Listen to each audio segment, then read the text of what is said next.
For nearly 80 years, the world has avoided a major war between industrialized nations.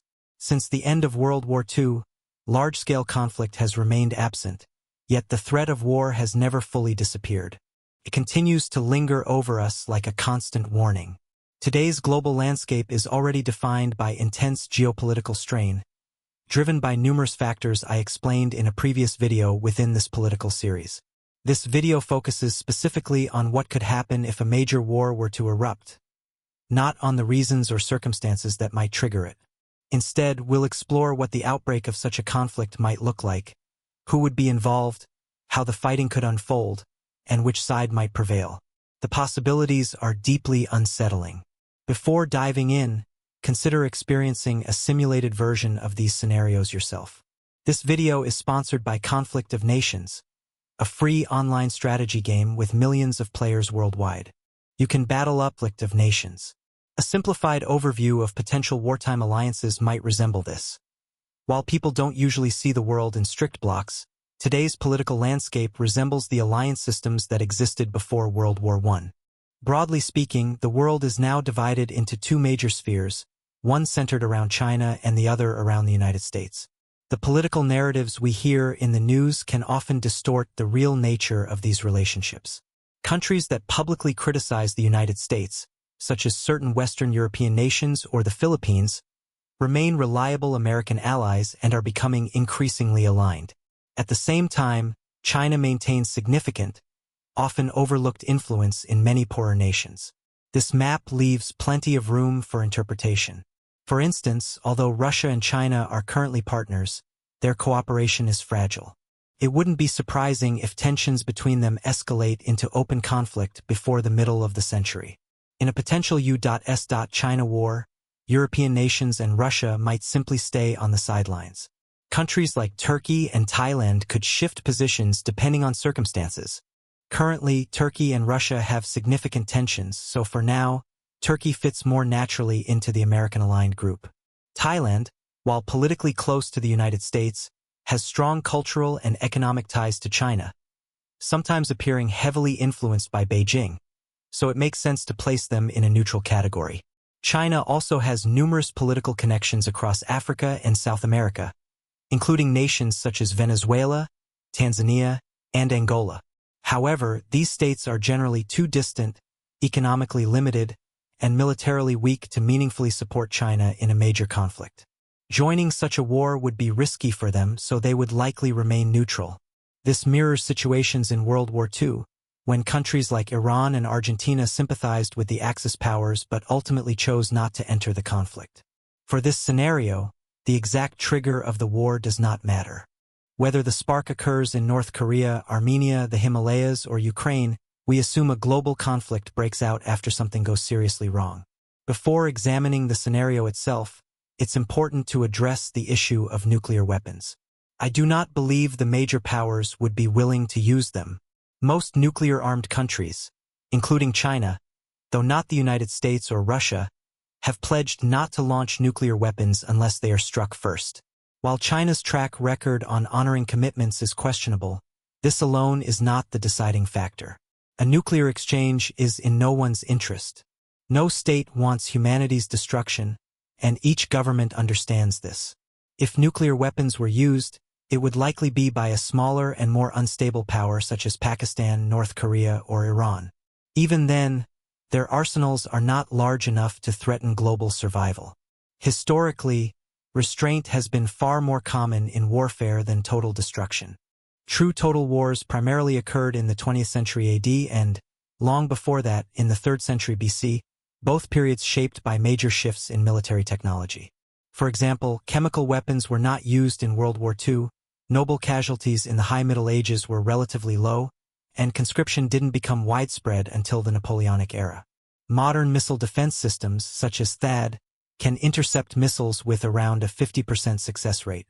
A nuclear conflict in 1980 could have produced 1 billion deaths. Today, estimates are closer to 300 million. Hypersonic missiles may influence this balance, though it's unclear how far that competition has advanced.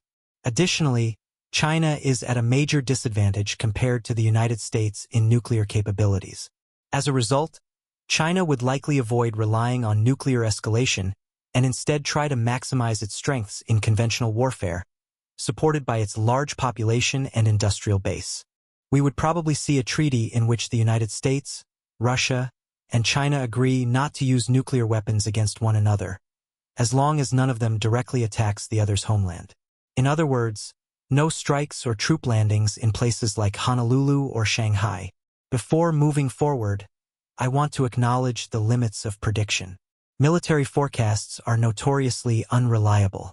Throughout history, experts far more knowledgeable than I am, and with much better access to information, have made incorrect assumptions about nearly every major conflict.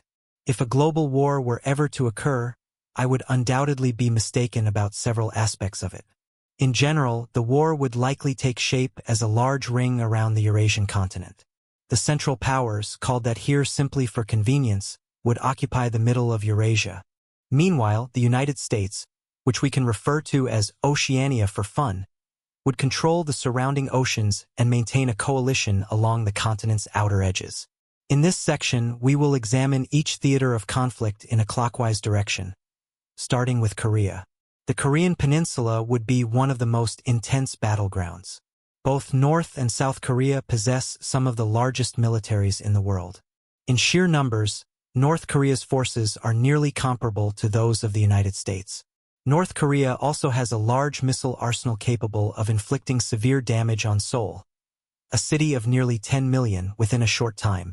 This region is among the most heavily fortified on Earth, meaning North Korean forces would take severe losses if they attempted to cross the border. China could also deploy massive armies from across the border, pushing against American and South Korean positions simply through overwhelming numbers. However, several factors suggest that the United States would be able to secure a defensive line in the south. First, the geography of the peninsula limits China's numerical advantage because the U.S. could maintain a concentrated defensive perimeter and rely heavily on naval control of the coastal areas. This environment favors the primary strength of American military doctrine: superior firepower. In addition, Korea's mountainous terrain and harsh climate reduce the number of viable entry points, further benefiting defenders. South Korean forces would fight intensely to protect their territory, fully aware of the consequences of a North Korean takeover. During the original Korean War, China's main strength was its ability to wage low-tech, high-mobility operations, including climbing mountains with minimal supplies and enduring extreme conditions while still maintaining numerical superiority. As China has grown wealthier and transitioned to a more technologically advanced military, this earlier advantage has diminished. As a result, Korea's rugged landscape now favors U.S. and South Korean forces even more. Overall, the Korean peninsula would likely settle into a brutal stalemate. Another possible scenario is that the United States might open an additional front by invading Vladivostok or nearby regions of Russia.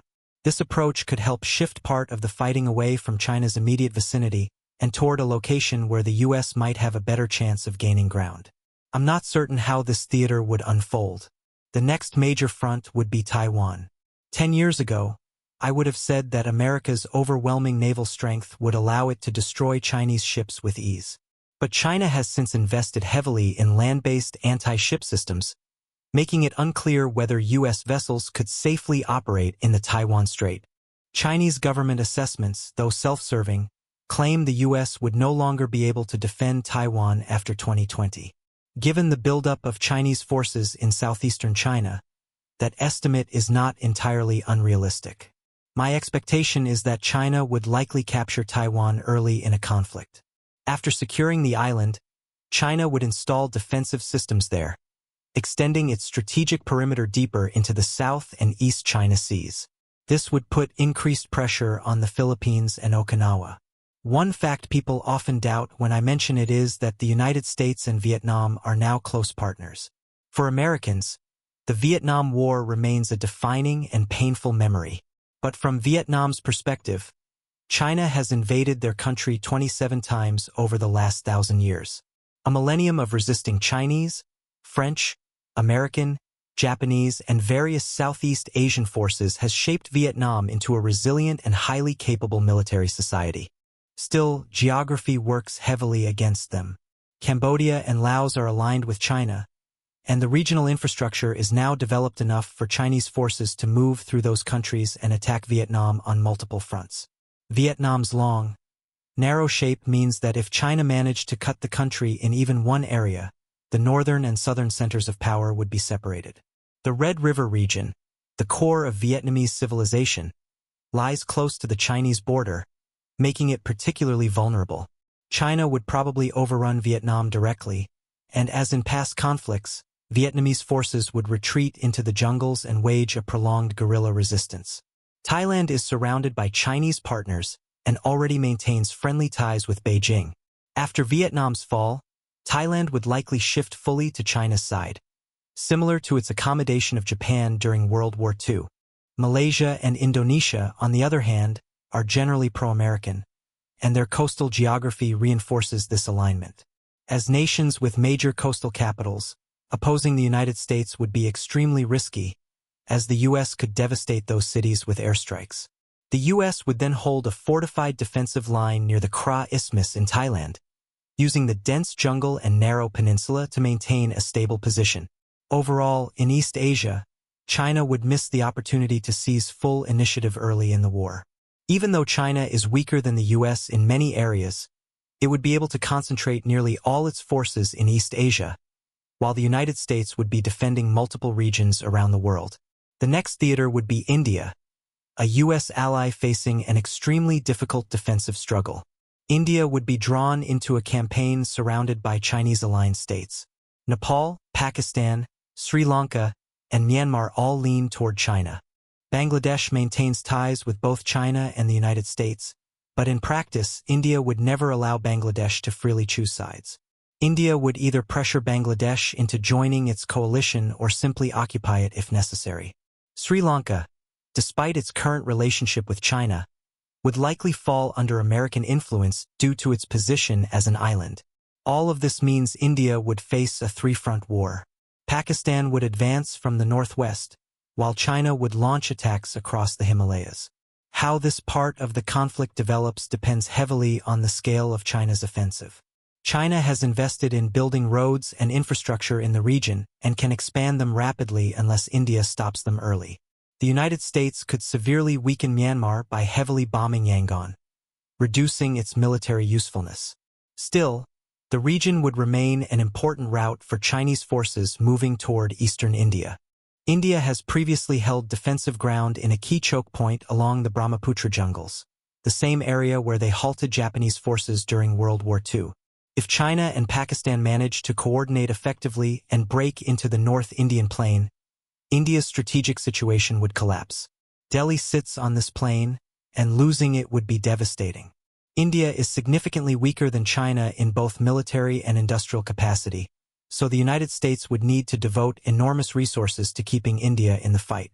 Much of this depends on India's current level of development. Is national unity strong enough among rural and lower-class populations to continue fighting even if Delhi falls? Can India build the large military-industrial base it would need, and do its transport networks allow for sustained military logistics? Would diverting farm labor to the war effort cause food shortages in major cities? These factors would largely determine the outcome.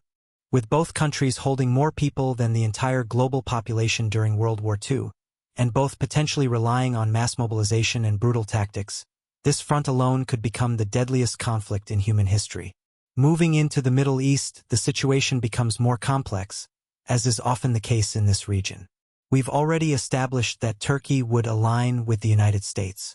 Turkey is the dominant power here, with an economy larger than those of Saudi Arabia and Iran combined, along with the strongest military. Iraq maintains ties with both the US and Iran, but in a broad conflict it would likely align with Iran. The region would generally divide into two groups: Turkey, Israel, Saudi Arabia, and Egypt on one side, and Iran, Syria, Iraq, and Russia on the other. Turkey would be able to capture Syria, and northern Iraq would remain largely dysfunctional, operating as failed states for the most part.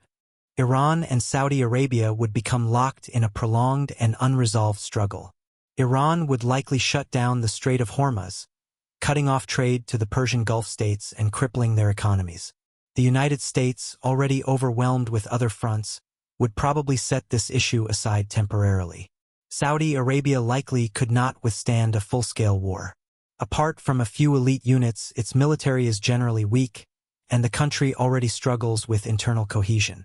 Currently, Turkey and Iran do not have major disputes with each other, so it is plausible that both powers might choose to avoid direct conflict and instead divide influence across the region.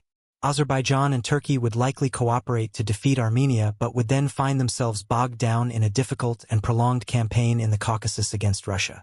Progress in this region is historically limited due to the harsh climate and challenging geography. The only strategic advantage Turkey could gain is by encouraging Chechens, autonomous Muslim groups with cultural ties to the Turks, along the northern slopes of the Caucasus to revolt against Russian control. As the war moves into Europe, Russia would advance into Eastern Europe.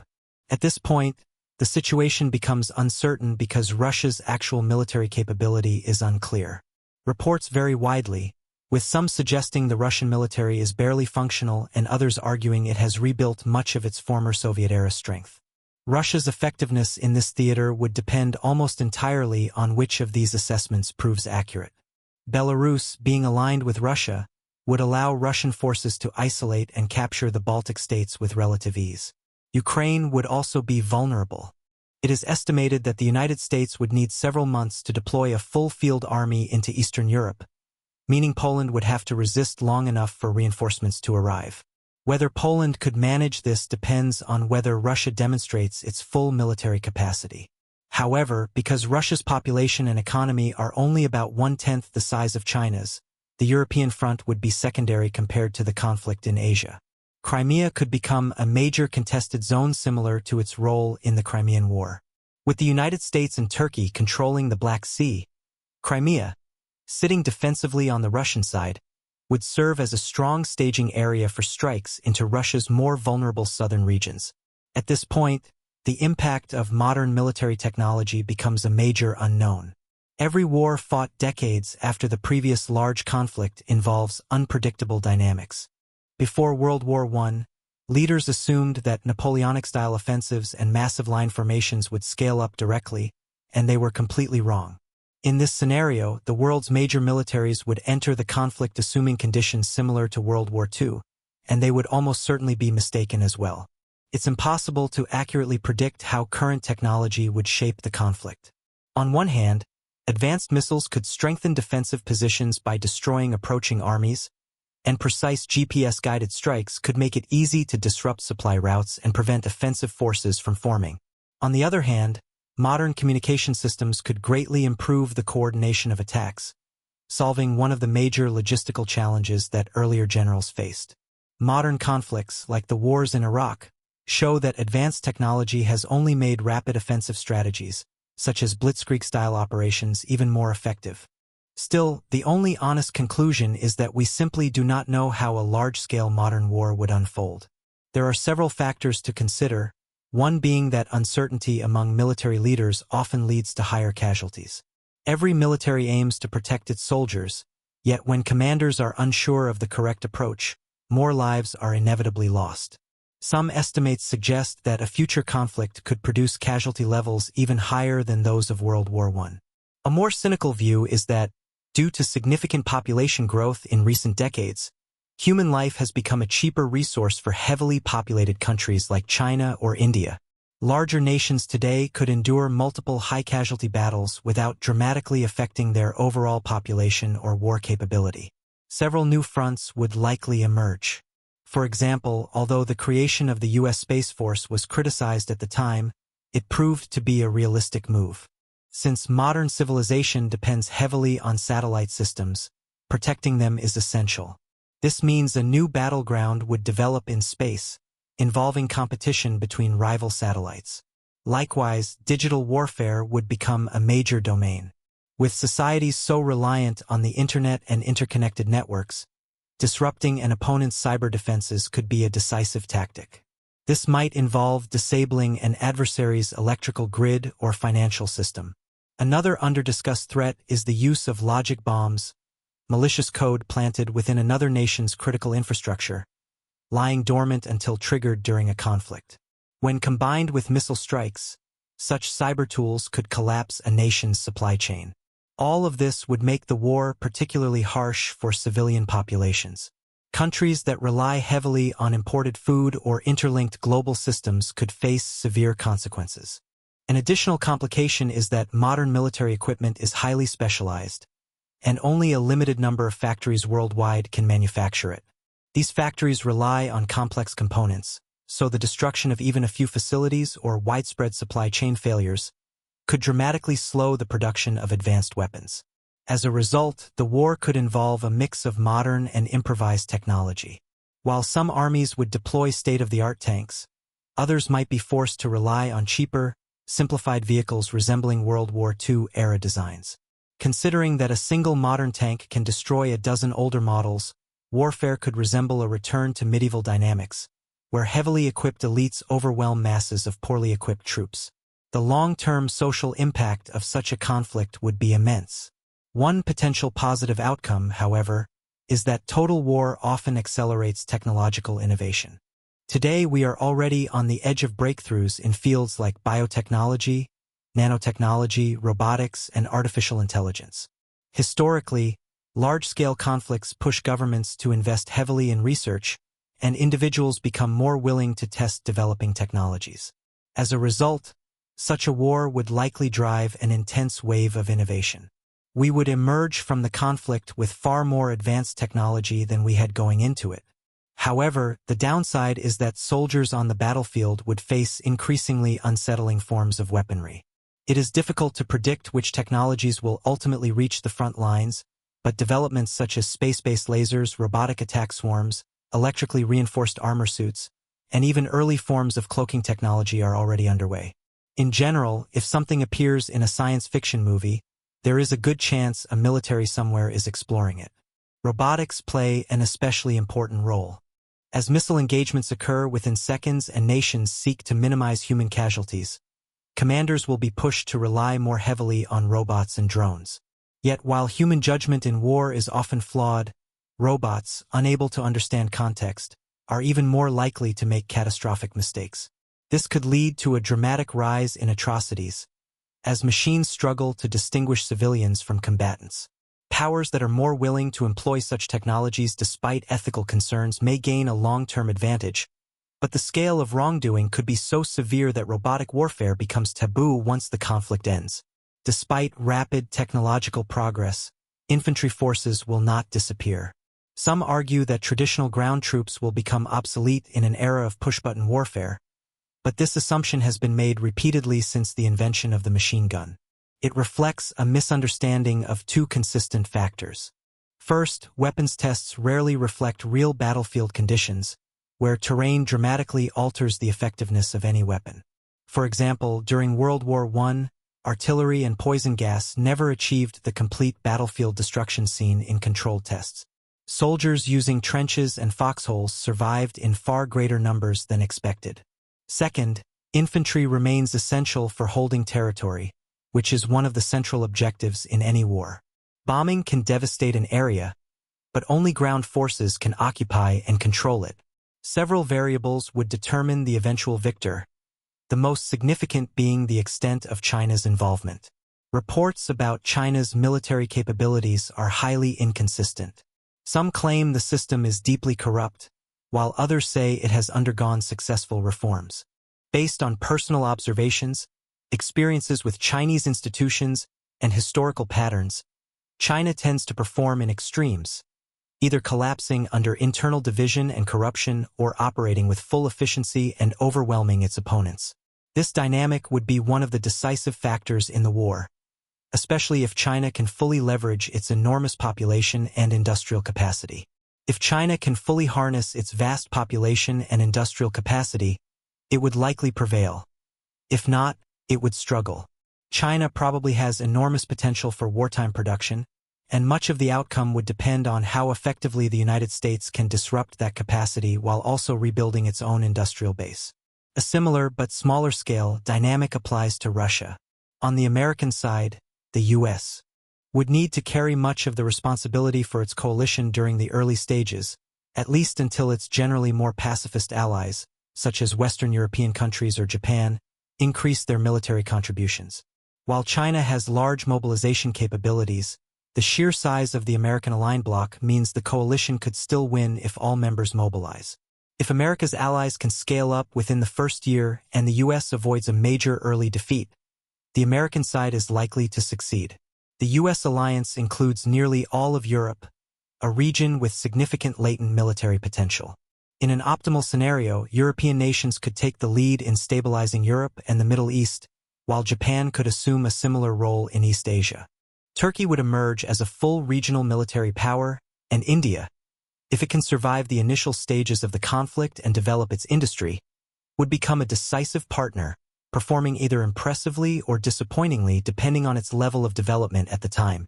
Equipping Europe, Japan, and Turkey would reshape global politics after the war, though that topic extends beyond the current discussion. This leads to a central vulnerability in U.S. strategy: the risk of a European betrayal. Countries like France and Germany are among America's most independent partners in Europe and often support foreign policies that diverge from U.S. interests. Public opinion in these countries is also generally less favorable toward America. If Russia managed to defeat the United States in Eastern Europe, these Western European nations, feeling secure due to geographic distance, might strike a deal with Moscow. Such an agreement could grant Russia control over Eastern Europe in exchange for affordable energy and resources, resulting in a complete collapse of America's strategic position on the continent. China faces major vulnerabilities as well. It is located thousands of miles from its key oil supplies and cannot fully sustain its population through domestic agriculture. With the U.S. obstructing China's maritime shipping routes, Beijing would attempt to reinforce its overland energy corridor through Central Asia and the Middle East. However, this route is long, difficult, and unreliable. Local populations along the corridor generally distrust China. Their governments cooperate mostly for financial reasons. The U.S., in turn, would likely support Islamist groups throughout Central Asia, including, ironically, the Taliban, to disrupt Chinese supply lines. China would also attempt to secure food and resources by developing farmland and extraction sites in neighboring countries, especially Russia, after a U.S. blockade cut off their imports. This highlights a broader weakness within China's coalition. Very few of its partners genuinely like China. Beijing often behaves in a way that other nations see as overly assertive or dismissive, shaped by its long history as a regional power. If Russia were to suffer a major defeat at the hands of the United States while China continued sending settlers deeper into eastern Siberia, significant friction could emerge within the alliance. I can imagine a scenario where Russia ultimately turns against China, and likewise, where the already unstable Central Asian governments collapse under anti-Chinese uprisings. These populations could become frustrated with China extracting resources and sending their young men to fight in places like Pakistan for conflicts they do not support. On another note, although the United States may seem deeply divided today, it still maintains a strong sense of civic identity and has a long history of unifying during major crises such as Pearl Harbor, Fort Sumter, or 9/11. The U.S. tends to display its problems openly, which often makes the country appear weaker than it truly is. American foreign policy and public opinion also have a tendency, shaped by its cultural and geographic background, to swing between strong self-criticism and intense assertiveness. If the nation were attacked, public sentiment would likely shift very quickly from guilt to firm resolve. China and Russia are highly patriotic at the moment, but their patriotism is tied to governments that provide tangible benefits. Because these states are autocratic and citizens have little influence over national decisions, public support could rapidly shift to resentment if the war went poorly. Given the vast geography involved and the likelihood of extremely high casualties, combined with nuclear constraints, this conflict would probably not end with the capture of an enemy capital. Instead, it would conclude when one side's willingness to continue collapsed before the others. In summary, the United States would win this war if it successfully mobilized its allies. Without coordinated support, however, China would likely prevail. The fundamental challenge for America is China's population advantage, with roughly 4 Chinese citizens for every American, a ratio rarely seen in major conflicts throughout history. That brings us to the end of this analysis. If you enjoyed the video, feel free to like, comment, and subscribe or stay tuned for future content. You can also check out Conflict of Nations through the link in the description, or visit my Twitter and Patreon, where I share various maps and the first 8 chapters of my History of the World series. As always, thank you for watching, and have a great day.